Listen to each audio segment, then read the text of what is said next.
एक बार एक वैज्ञानिक ने एक टिड्डे को पकड़ा और उसे अपनी आवाज पर छलांग लगाना सिखाया।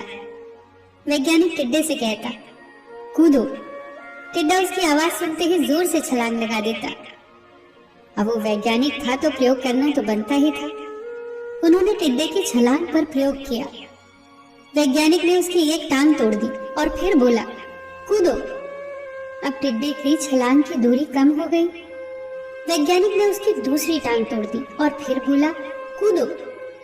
टिड्डे की छलांग और कम हो गई। अब तोड़ी गई उसकी तीसरी टांग। छलांग की दूरी और कम हो गई। एक एक करके बेचारे टिड्डे की सारी टांगें तोड़ दी गई।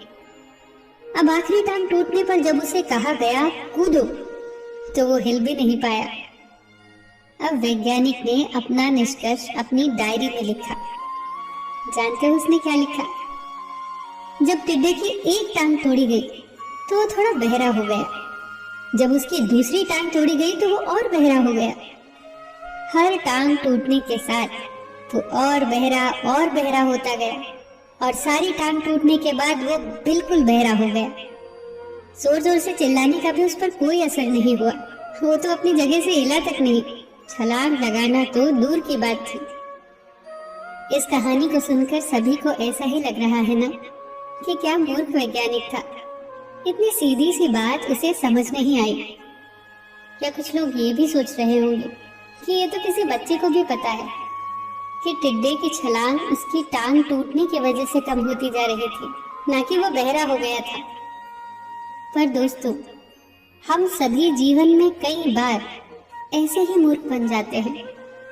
कई बार जीवन में दो घटनाएं एक साथ ऐसे घटती हैं कि उनका एक दूसरे से कोई संबंध होता ही नहीं, फिर भी ऐसा लगता है कि गहरा संबंध है।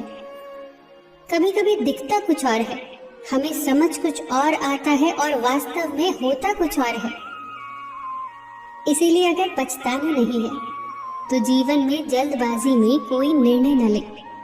हमेशा समझबूझ का इस्तेमाल करें, सावधानी बरतें, नतीजे सोच विचार कर ही निकालें। दोस्तों, आपको ये छोटी छोटी कहानियां और उनकी सीख कैसी लग रही है?